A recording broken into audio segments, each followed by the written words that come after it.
Good day, traders. Bitcoin here from AutoX Capital with this week's outlook on gold. That is the week of 8 September to 12 September 2025. And as usual, this is not financial advice. I'm simply doing this for training purposes only.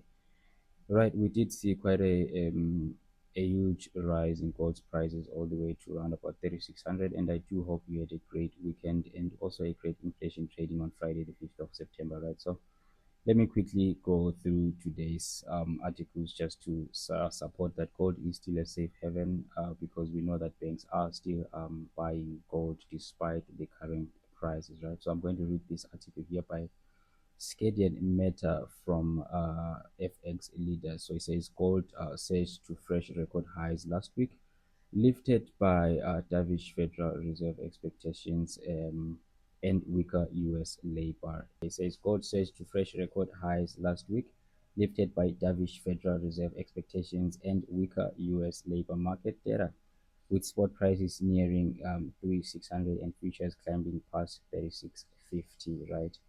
So this is something that we saw happening last week, Friday, the 5th of September. It says here that the August non-farm payrolls report proved a turning point, showing that only 22,000 jobs were added versus expectations of 75,000.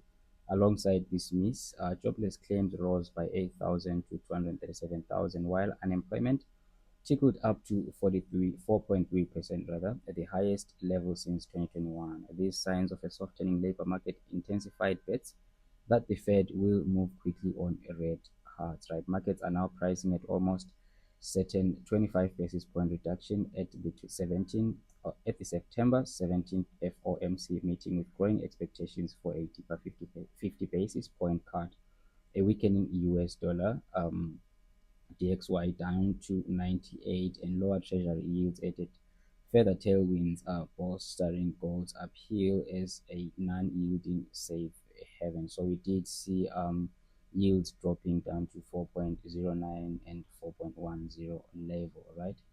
So all of these suggest a weakening dollar and therefore a strengthening gold, right? So I'm going to read this part before I go to the news here. This article from the Economic Times says here that will central banks keep driving the golden surge? So there's a part that caught my eye here. It says global central banks bought net 10 tons in July based on reported data, a moderate net allocation compared to previous months, as per the World Gold Council.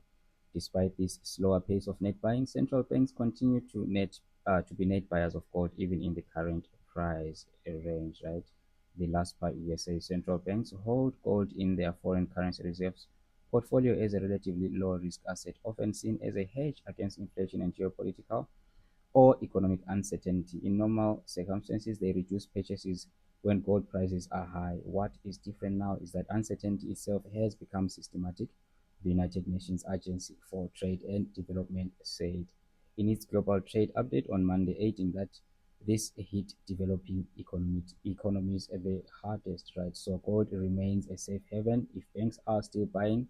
As retail traders, we also ought to be bullish on gold. So I'm going to just read the events that we are expecting to move price this week. On Wednesday, we are expecting the US producer price index, right? And we are also expecting the US consumer price index, which is the CPI. And also on Friday, we'll be expecting the University of Michigan consumer sentiment and inflation expectations. I'm just going to go through the calendar here on FX Factory. As you can see, Friday, we are expecting this prelim University of Michigan inflation expectations.